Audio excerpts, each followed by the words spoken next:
हैं माई बाप भाई बहन, तो इसका सार यही है कि हरि नाम जीवन में अपनाओ। कलयुग का सार है कृष्ण नाम, गुरु नाम, हरि नाम, जो रुचता है नाम को ही पकड़ना है। नाम ही सार है। अन्य युगों में तप था, ध्यान था, समाधि में लोग चले जाते थे, कर्म करते थे, लेकिन नहीं कलि कर्म भक्ति विवेक राम नाम अवलंबन। कलयुग जोगन जगन ज्ञाना एक आधार राम गुण। ध्यान प्रथम युग, सतयुग में ध्यान था, ध्यान प्रथम युग मखविधि दूजे, त्रेता में यज्ञ था, और द्वापर में पूजा, द्वापर करी रघुपति पद पूजा, नरभव तरहि न उपाय न दूजा। पर कलयुग में कलयुग योग न यज्ञ न ज्ञाना एक आधार, क्या? राम गुण गान। नाम तो पकड़ लो सज्जनों, राम ही सुमरिए गाइए, राम ही संत सुनिए, राम गुण गान ग्राम ही जासु पतित पावन बलवाना, जेहि गावहि कवि संत पुराना। ताहि भजिए मन कभी कुटिलाई, राम भजे गति कहीं नहीं पाई। कौन ऐसा जीव है इस नाम को जप के गति नहीं पाया?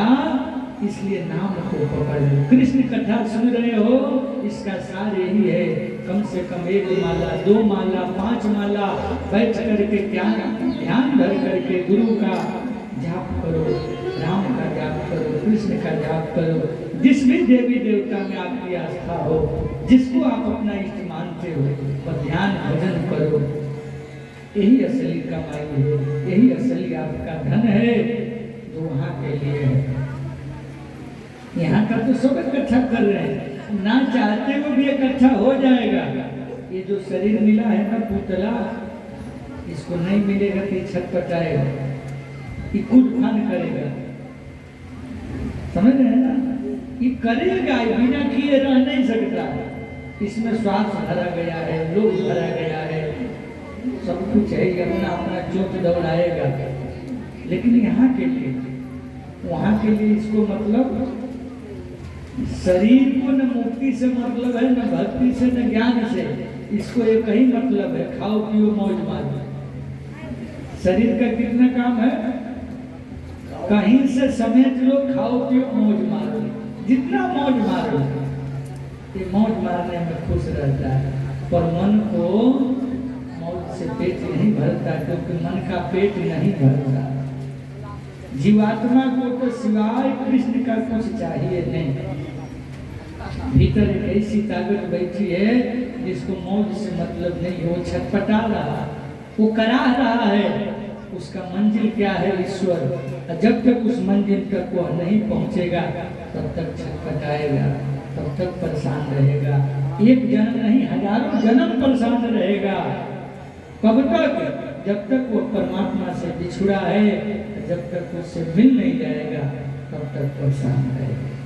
थोड़ा देर के लिए भुला जाएगा, फिर चेतेगा, फिर भुला जाएगा, फिर चेतेगा, गिरेगा, उठेगा, संस्कार थोड़ा अच्छा होगा, कुछ अच्छा घर में जन्म लेगा, अच्छा करेगा, फिर माया पकड़ेगी, फिर गड़बड़ा जाएगा।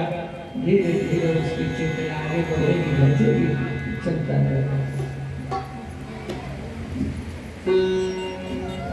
अब कन्हैया की कथा बड़ी मीठी कथा है। इसका गहरा गहरा अर्थ है कि भाई माखन चोरी क्यों किया, पूतना क्या है, तिरनावर्त क्या है, सटकासुर क्या है, व्योमासुर क्या है, ये सब का बड़ी गहरा अर्थ है। केवल खिस्सा कहानी नहीं है, ये जीवन की बातें है, हम सबकी कथा है।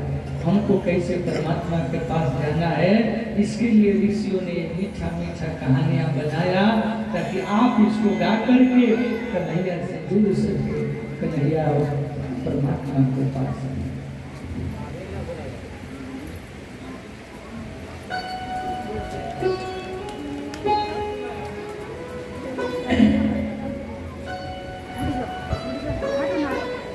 जिनको जहाँ जगह मिलता है शांति से आकर के बैठ जाओ। हाँ, जल्दी से बैठिए।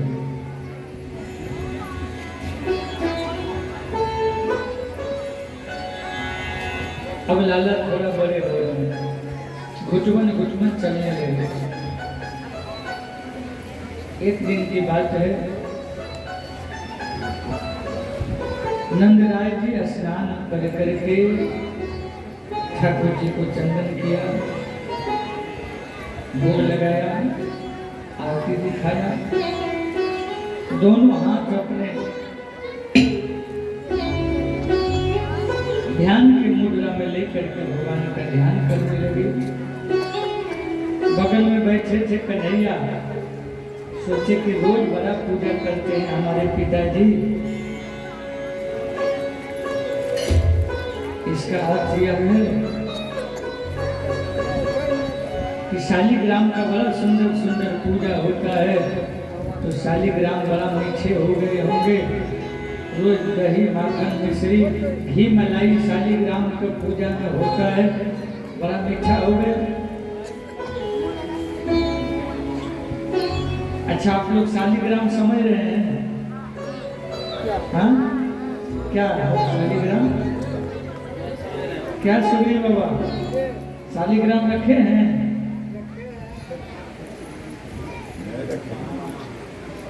शालिग्राम का पत्थर जो है नेपाल में गंडकी नदी में काला देखे होंगे। ठाकुर जी की पूजा जितने भी ठाकुरबारी है ना, तो शालिग्राम की पूजा होती है। मूर्ति की तो पूजा होती है, लेकिन मूल पूजा ठाकुर जी की गोल मटोल होते हैं गुलाब जामुन जैसे,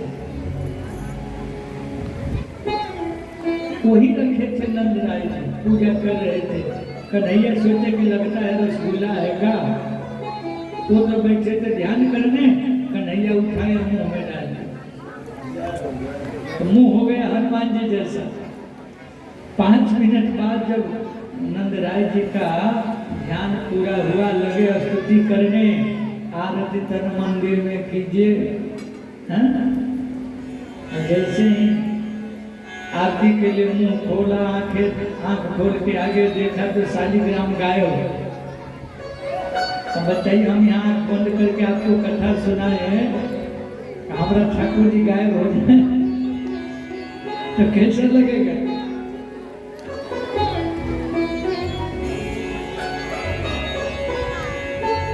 कि गुरुचरण जी तो हूँ दरिद्रासन तो बैठे से हो ना, वहीं बैठने पर दरिद्रासन तो नहीं बैठे। हाँ ठीक है। अब कन्हैया जैसे ही मुख में शालिग्राम को डाल लिए, नंदा जी इधर देखे उधर देखे, सामने देखे, कहीं हमारा लड्डू गोपाल गायब, शालिग्राम गायब। बगल में देखे तो कन्हैया हनुमान जी बन के बैठा। अरे लाला, तूने कुछ उधम मचायो? अरे गड़बड़ किया? समझ गए कि इसी ने कुछ गड़बड़ किया है। हमारे नंदराय जी ने जोर का एक तमाचा गर्दन पर दिए, सटाक से शालिग्रामों से बाहर निकल गए। बोल कृष्ण कन्हैया लाल की। अब तो नंदराय जी बोले कि ओ यशोदा, यशोदा रानी, तूने इस लाला को इतना बिगाड़ दिया है, आज मेरा शालिग्राम को मुंह में डाल दिया। हे भगवान, ऐसा बालक किसी के घर में न होवे, इतना सत्यानाशी बालक। आज मैं यशोदा को छोड़ूंगा न उसके बेटा को छोड़ूंगा। और इतना बिगड़े हमारे नंदराय जी, मेरा सब पूजा सत्यानाश हुआ, सब पूजा बिगड़ गया। नंदरानी ने सोचा कि हुआ क्या। जब जानी तो माफी मांगी, क्षमा मांगी, बेटा को लेके भागी। और नंदराय जी पुनः गए यमुना जी, फिर 108 डुबकी लगाए, फिर आके पूजा की, भगवान से माफी मांगे, मेरा लाला बच्चा है, माफ कर दीजिएगा। अब कन्हैया समझा रहे हैं कि हाई देखो कि हमको भगवान बना के बैठा दिए, घर में बुलाए तो हम जन्म लिए, हमको छोड़ के मूर्ति पूजा में लगे हैं।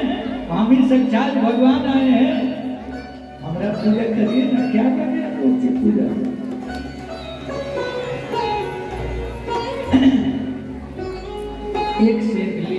बाल लीला होगा और बच्चों को खेलने देना चाहिए। 4 बरस से पहले जहाँ भी बच्चा रहेगा ना, कुछ न कुछ तोड़ फाड़ करेगा, इधर पकड़ेगा उधर छुएगा।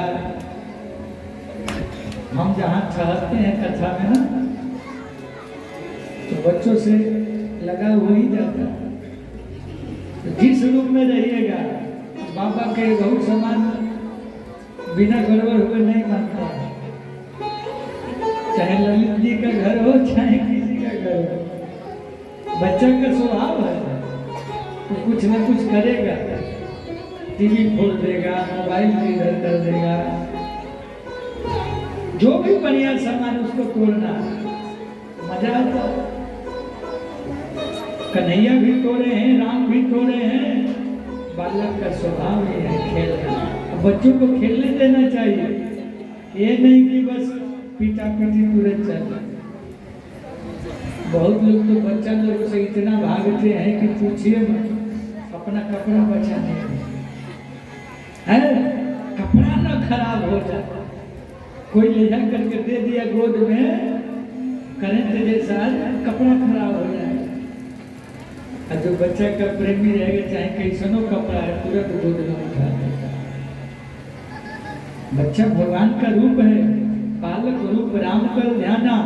बच्चों को कभी अनादर नहीं करना चाहिए। निर्मल स्वभाव होता है बच्चा का, कोमल होता है, उनकी कोमल भावनाओं को ठेस नहीं पहुंचाना चाहिए।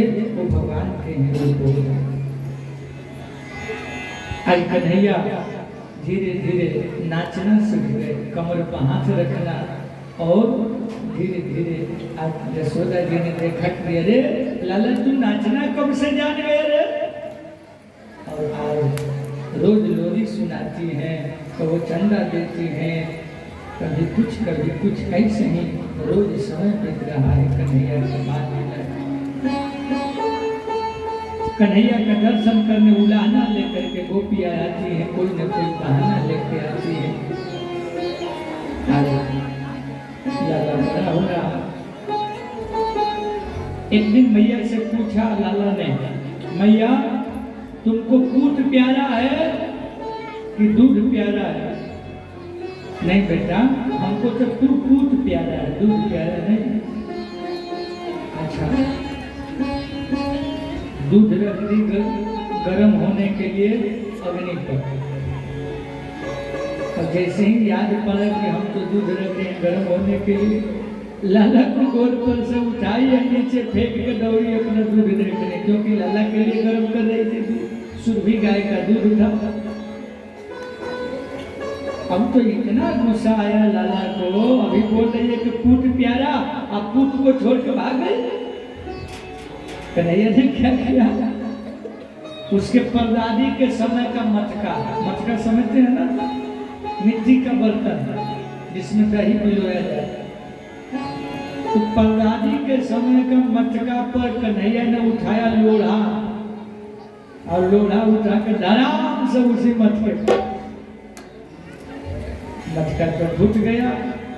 मैया यशोदा ने देखा, अरे अरे मेरा परदादे के समय का मटका फोड़ दिया, इतना गुस्सा। भाई देखो 2 दिन का छोरा का गुस्सा देखो, बाप रे बाप, मेरा इतना कीमती मटका फोड़ दिया, आज छोड़ोगी नहीं। और मैया चांदी की छड़ी लेकर के कन्हैया के पीछे दौड़ी, लगा कन्हैया भागने, बेचारी थक गई, सांस फूल गया, पकड़ाया नहीं। भगवान देखे कि मैया हाँफ रही है, परेशान हो गई है, अपने खड़े होकर पकड़ाएंगे। बोले क्या करना है बोलो, तेरा पूजा करूंगी आज रात। और पकड़ करके मैया ने उखल में बांध दिया। बंध नहीं रहे थे, 2 अंगुल रस्सी छोटी पड़ जाती थी। मानो भगवान कहते हैं कि ज्ञान के रस्सी से, बुद्धि के रस्सी से मैं कभी नहीं बंधा सकता हूँ, मैं जब भी बंधाऊंगा उसके लिए प्रेम का रसरी चाहिए। प्रेम का रसरी लगाओ भैया, मैं बंध जाऊंगा, बाकी और किसी गुण से बंधने वाला नहीं हूँ। और आज कन्हैया उखल में बंध गए। यमला अर्जुन 2 वृक्ष वहीं लगे थे, धीरे धीरे गुचमन उखल लेकर के गए कन्हैया और ऐसा जोर का झटका दिया कि आज यमला अर्जुन दोनों वृक्ष उखड़ गए। गंधर्व और कुबेर का श्राप से दिया हुआ दोनों का उद्धार हुआ है। बोल कृष्ण कन्हैया लाल की।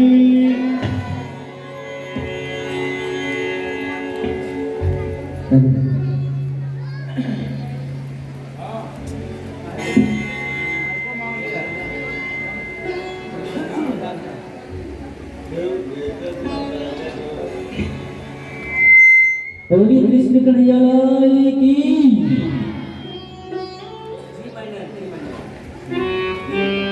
कभी बंसी बजा रहा, कभी माखन चुरा